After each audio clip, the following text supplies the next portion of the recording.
Bonsoir à tous, toutes nos excuses pour cette panne technique et bienvenue dans cette édition d'information. Tout de suite, les titres. Grogne des étudiants de plusieurs universités publiques ce jeudi. Ils réclament la baisse des frais d'inscription et de réinscription sur le terrain.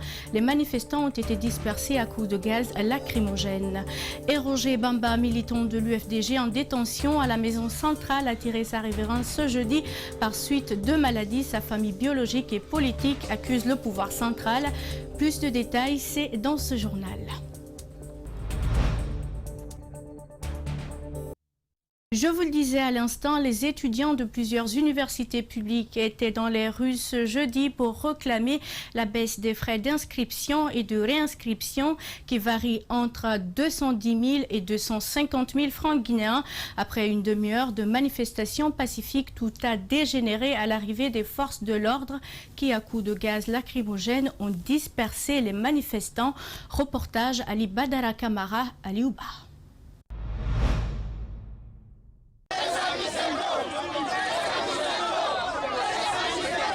Comme à Gamal, Kankan et Kindia, nous sommes à l'Université Générale Lansana Conté de Symphonia. Ici, pancarte en main, ces étudiants exigent des autorités la baisse des frais d'inscription et de réinscription. Nous demandons à ce que le prix de la réinscription et inscription soit rabaissé. Nos parents sont pauvres, ils ont envoyé leurs fils à l'extérieur. C'est nous qui sommes en train d'étudier ici. Donc comme ça, il faudrait que le prix soit rabaissé. C'est tout ce que nous demandons. Après plusieurs requêtes adressées aux autorités en charge de l'enseignement supérieur sans suite, ces étudiants ont voulu se faire entendre par la rue. Donc tout ce que nous demandons aujourd'hui, nous lançons un appel solennel à l'endroit du président de la République parce que nous avons été reçus par le ministre. Le ministre s'est déclaré incompétent. Le recteur aussi n'a rien fait. Donc jusqu'à présent, rien n'est dit, rien n'est fait. Une manifestation pacifique qui malheureusement va vite se transformer en des accrochages violents entre les étudiants qui jettent des pierres et des forces de l'ordre qui réagissent avec les bombes lacrymogènes.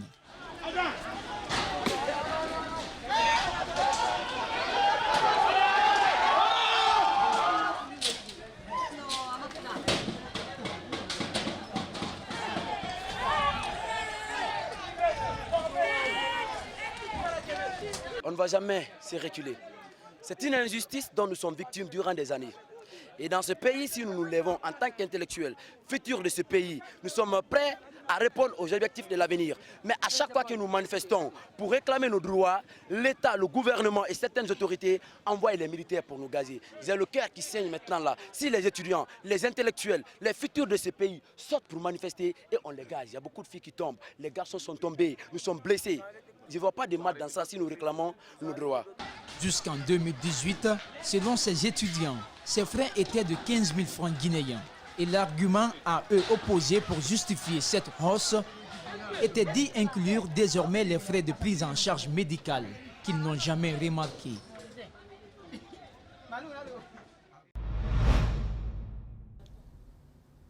Cela fait plusieurs semaines qu'il était en détention. Roger Bamba, un opposant au régime Condé, est décédé ce jeudi à l'hôpital Ignace Dine des suites de maladie. Les circonstances de son décès, qui restent pour le moment superflues, ont entraîné une vague d'indignation au sein de l'UFDG, le principal parti d'opposition, mais aussi sa famille biologique. André Mossimi Limono, Yacouba Traoré. Roger Bamba est décédé à l'hôpital Ignace Dine. Ce désormais ancien militant de l'UFDG et très proche de Cellou Dalein Diallo était incarcéré depuis des mois à la maison centrale de Conakry. Le pouvoir est tenu responsable de sa mort. Roger Bamba a échangé des messages privés avec un certain Karfa Moria Kaba, un auditeur, un communicant du RPG. Le jeune homme a promis de lui faire arrêter et de lui faire incarcérer. Les éléments de la DPJ sont venus arrêter dans le bureau de Bérété le jeune Roger Bamba. Ils l'ont foutu en prison. Pour rien du tout. Des messages qui tombent dans le domaine privé. Roger était malade. Nous avons tout fait. Les avocats ont tout fait. Dans la famille du défunt, C'est la douleur et la consternation qui se lisent sur les visages. Son épouse en larmes nous explique les conditions dans lesquelles elle s'est séparée de son mari. Le docteur est rentré. Madame, sortez. Je dis, mais à quoi? Il me dit, ça après, on va lui placer ses médicaments. Après, tu rentres. Je dis, il n'y a pas de problème. Je suis sortie. Après quelque temps, je suis rentrée encore. Je l'ai trouvé en train de pleurer. Je dis, Christine, pourquoi tu n'as pas envoyé mon fils? Je dis, il faisait tard. Il dit, Christine, Christine. Je dis, mais à quoi? Dans Christine, mon mari a pleuré jusqu'à sa mort. Roger Bamba était un membre très actif du Front National pour la défense de la Constitution. Ses parents pensent qu'il a été torturé en prison et tué pour ses opinions. Ils s'en remettent à la volonté divine, car en la justice guinéenne, ils ne croient plus. Ils l'ont torturé fortement en prison. La justice de Dieu est là. Roger Bamba laisse derrière lui une veuve et 2 enfants, dont ce petit gamin qui a l'air ne rien comprendre de ce qui se passe. Parlons santé à présent. Avec plus de 13 000 cas confirmés, la vigilance contre le Covid-19 doit davantage être renforcée et l'Assemblée nationale qui mesure l'ampleur de la situation, c'est au cours d'une session mercredi dite favorable à la prolongation de l'état d'urgence sanitaire pour encore 1 mois. La décision semble gagner l'adhésion des citoyens interrogés par notre reporter Rosaline Goto-Monemou et Lamine Silla. Presque dans tous les pays du monde, la croisade se renforce contre le coronavirus. L'Assemblée nationale, dans l'objectif de protéger ses concitoyens, demande au président de la République de proroger l'état d'urgence sanitaire. La décision est saluée par des citoyens. L'État doit se donner les moyens pour protéger les citoyens. Donc, à mon avis, le chef d'État a tout à fait raison, ou aura tout à fait raison, s'il a la permission de l'Assemblée, de reconduire l'état d'urgence sanitaire. Étant donné que c'est une pandémie, c'est mondial. Et rien qu'à voir tous les autres pays qui prennent les dispositions pour ça, il vaut mieux que nous, des pays beaucoup moins garnis en matière de santé, il vaut mieux qu'on se prémunisse. Donc je pense qu'il faut proroger. Pour le respect effectif des gestes barrières décrétés par l'Agence nationale de sécurité sanitaire, ces citoyens invitent le gouvernement à mettre en place des mesures d'accompagnement. Les choses sont un peu plus compliquées pour nous, les citoyens. On voudrait juste que, lorsque cela doit être reconduit, qu'on mette en place en même temps les moyens d'accompagnement pour aider un peu les citoyens. Il faut que l'État prenne toutes les grandes mesures, toutes les mesures possibles pour que ces mesures barrières soient respectées. Parce qu'il vaut mieux prévenir que de guérir. Conscient de l'existence du coronavirus dans le pays, cet autre citoyen invite la population à davantage renforcer la vigilance. La population doit être consciente, regarder les autres pays, laisser la politique, mettre la politique à côté, penser juste à leur santé, penser juste à protéger leurs proches et leurs enfants et leurs familles. Depuis le début de la pandémie du coronavirus, le pays a enregistré 13 487 cas de contamination, 12 773 guéris et 80 décès, selon l'Agence nationale de sécurité sanitaire. Dans le même cadre, la Croix-Rouge guinéenne qui accompagne la Guinée depuis le début à vaincre la pandémie a lancé ce jeudi son projet d'appui à la réponse sanitaire contre le virus mortel. C'est un programme financé par l'Union européenne et il sera exécuté à Conakry, Koundara et dans la région forestière. Antoinette Dédé Onivogui et Tierno Sadouba pour plus de précisions. Axé essentiellement sur la riposte contre la pandémie du coronavirus, ce projet vient appuyer la Croix-Rouge dans sa politique d'alléger les souffrances des personnes en détresse. Il s'agit de leur porter secours sans aucune distinction. C'est pourquoi dans l'optique d'honorer leur mandat humanitaire, de sauver des vies et de relever ainsi ces défis qu'une fois de plus, la Croix française en Guinée se tient aux côtés de la Croix guinéenne et en partenariat avec les autres acteurs et parties prenantes dans le but d'appuyer les efforts de l'État guinéen. Cette deuxième phase de financement va permettre, selon le chef de projet, nous comptons renforcer les capacités des personnels de santé qui y travaillent. Nous comptons également renforcer en termes de ressources humaines ces centres de traitement épidémiologique. Nous comptons faire des dotations en termes de matériel et équipements médico-techniques et procéder à la réhabilitation des structures, de la structure sanitaire, notamment en termes d'électricité, de petits travaux d'adduction d'eau et autres. Le directeur général adjoint de l'ANSS rassure que des volontaires sont déjà sur le terrain pour préparer les populations sur l'acceptation d'un éventuel vaccin. Mais aussi nous avons nos équipes préfectorales d'alerte et de réponse aux épidémies, aux IRARE qui sont dans ces régions, et venir travailler avec ces équipes, sensibiliser les communautés à une meilleure compréhension de la maladie de Covid-19 parce que les volontaires sont déployés partout en Guinée.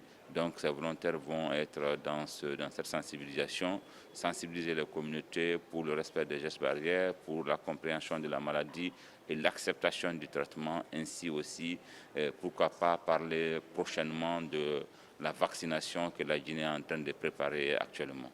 L'état d'urgence sanitaire vient d'être reconduit pour un mois de plus. Les autorités trouvent que ce projet vient à point nommé. Ce projet mettra l'accent particulièrement sur les domaines où nous avons encore besoin d'appui. C'est le renforcement des centres de traitement épidémiologique dans 5 à 6 préfectures au niveau du pays et renforcer également les capacités opérationnelles de la Croix-Rouge pour que la réponse communautaire puisse mieux se développer.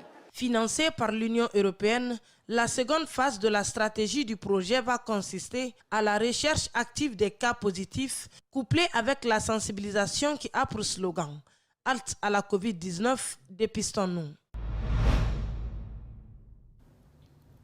Autre chose à présent, l'UNICEF veut amener les médias à s'intéresser un peu plus à la question de l'enfance en Guinée. Un atelier de formation a été initié par l'agence onusienne à l'effet de permettre aux journalistes de cerner les droits de l'enfant. La formation a pris fin ce mercredi. C'est un public reportage signé Mohamed Valek Touré et Mohamed Alusseini Kamara.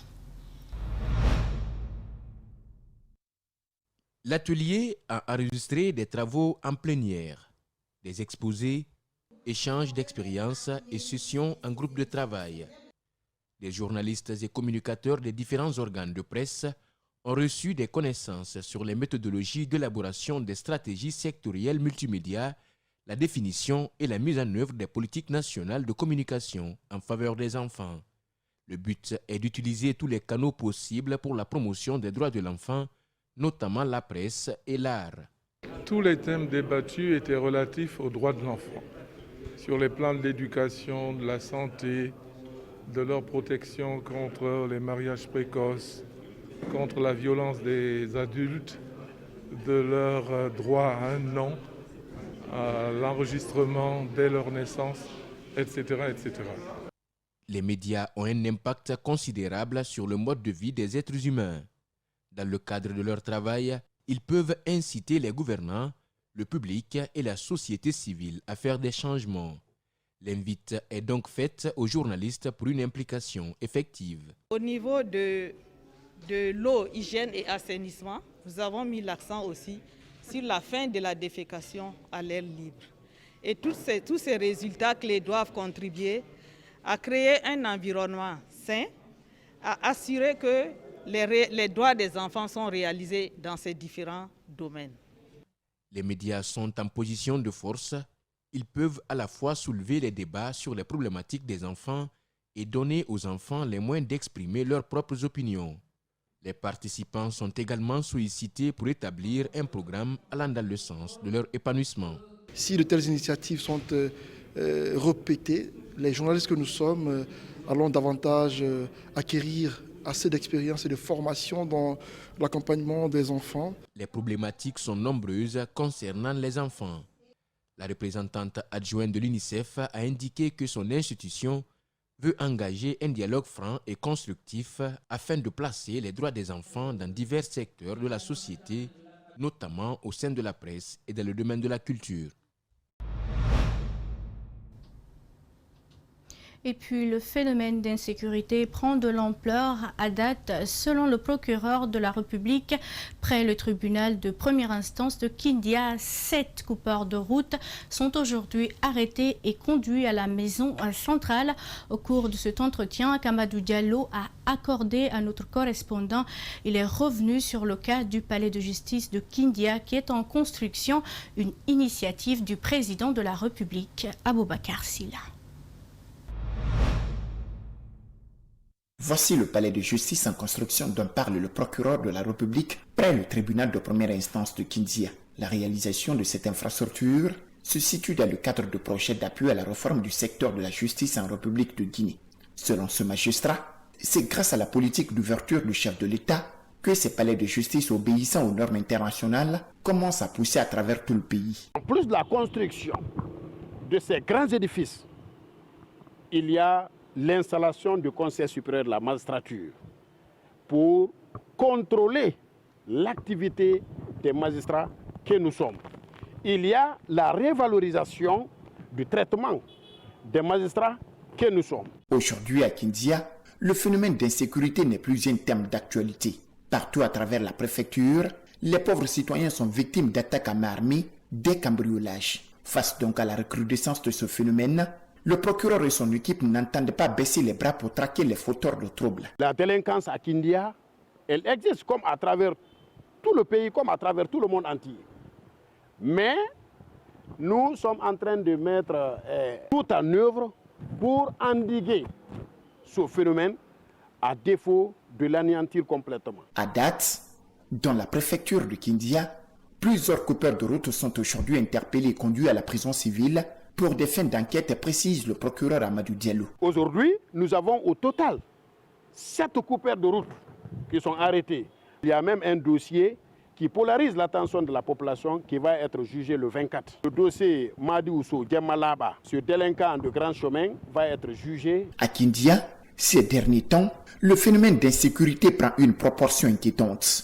Dans tous les sens, les citoyens sont terrorisés. Nous avons reçu la plainte, comme le commande la procédure, nous l'avons orienté à la région gendarmerie de Kindia pour des faits d'enquête et de compte rendu. Nous serons libres d'ouvrir une information, ça dépendra des éléments de la procédure. Nous serons libres également de confier ce militaire, tout comme nous sommes libres de l'envoyer en prison.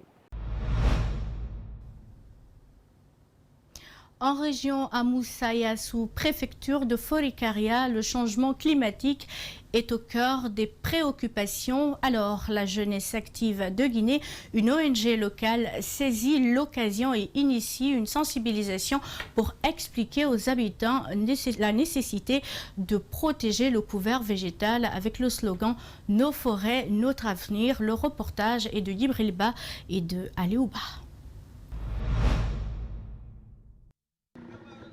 Moussaïa, localité où vivent 35 000 âmes, est au centre d'une concertation entre les habitants et la jeunesse active de Guinée. La protection de l'environnement étant indispensable pour la survie de l'homme, force est de constater qu'il est victime d'agressions de la part de ces derniers. Pour inverser la tendance, les membres commencent par échanger avec les élèves de ce village. C'est pourquoi, dans son plan d'action, la JAG a prévu l'éducation environnementale en milieu scolaire, pour atteindre l'objectif de la protection de l'environnement et de la lutte contre le changement climatique. Moussaïa a une réserve forestière appelée Koununka. Sa protection demande l'implication de tous les habitants de la localité. Les responsables de cette école joignent leur voix à celle des gardes forestiers pour sensibiliser et protéger leurs forêts dont la vie en dépend. Des plantes extraites dans cette forêt sont utilisées pour le traitement local. Sur le plan écotouristique, cette réserve renferme beaucoup d'attraits touristiques à travers sa recherche en biodiversité, des groupes d'échange, des mammifères, des reptiles, des oiseaux et des écosystèmes de montagne. La mairie est également inquiète de l'avenir de Moussaïa. Son secrétaire général demande un changement de comportement. Dans les années passées, le 15 décembre, tout le monde est habillé comme les Européens en hiver, tellement qu'il fait frais. Mais aujourd'hui, dans nos maisons, le 15 décembre, il te faut prendre un ventilo ou bien prendre en tout cas quelque chose pour te vanter tellement qu'il fait excessivement chaud. Chaque année, les forêts tropicales humides subissent une forte agression et destruction de la part de l'homme. Ces conséquences représentent le quart de la surface de la France. Et attention à tout ce que nous mangeons. Les bouillons cubes sont dans la plupart des repas que nous prenons au quotidien sur le marché guinéen. On les retrouve de toutes les marques et les femmes en raffolent, ignorant les problèmes de santé qu'ils peuvent entraîner. Les médecins, eux, expliquent que sa consommation serait la cause de plusieurs maladies. C'est un reportage de Marissa Camara et de Ibrahima Souma. Les bouillons cubes se retrouvent dans tous nos marchés avec des différentes marques et qualités. On les utilise dans nos sauces pour rendre notre alimentation douce et succulente. Dans le secteur de la restauration, les cuisiniers mesurent la quantité qu'à l'aune de leur expérience. Les bouillons cubes sont trop dans le marché, raison pour laquelle je n'utilise pas trop dans la sauce. Ça provoque beaucoup de maladies. Nous devons manger des légumes pour notre santé. Pourtant, ces bouillons cubes représentent une véritable menace pour notre santé. Des sauces mal saupoudrées et parfois à l'excès peuvent engendrer un déséquilibre alimentaire et une santé fragile, entraînant la mort pour le pire des cas. Les femmes mettent beaucoup de maggi dans la sauce, ils mettent encore le sel. Et le sel est un danger parce que si c'est abusé dans la sauce, ça peut être responsable des maladies cardiovasculaires. Généralement, surtout l'hypertension artérielle aujourd'hui, que les gens tombent à tout moment. Donc, il est important de conseiller aux femmes de consommer les maggi de façon modérée. Et utiliser aussi, nous, les spécialistes en nutrition, on devrait vraiment faire une petite enquête sur le marché, savoir réellement quel est le type qui est recommandé par la population et quel est le type qui ne nuit pas à la population et quelle est la quantité qu'il faut utiliser dans la sauce. Les femmes sont bien conscientes des méfaits de cette épice. Sur le marché, le choix n'est que trop, faute de sensibilisation. Ça rend les hommes plus malades que les femmes. Le conseil que je vais donner aux femmes, c'est de diminuer la consommation des bouillons cubes puisque ça tue rapidement. Le véritable problème reste la non-réglementation de la vente de ces bouillons cubes dans le pays. Dans les marchés, il n'est pas rare de trouver une dizaine de marques, cela au vu et au su des autorités et du service contrôle qualité notamment. Et voilà qui met fin à cette édition d'information à tous. Merci de l'avoir suivi. À 22h, vous serez avec Mamadou Boy Diallo au compte de notre grande édition d'information. Au revoir.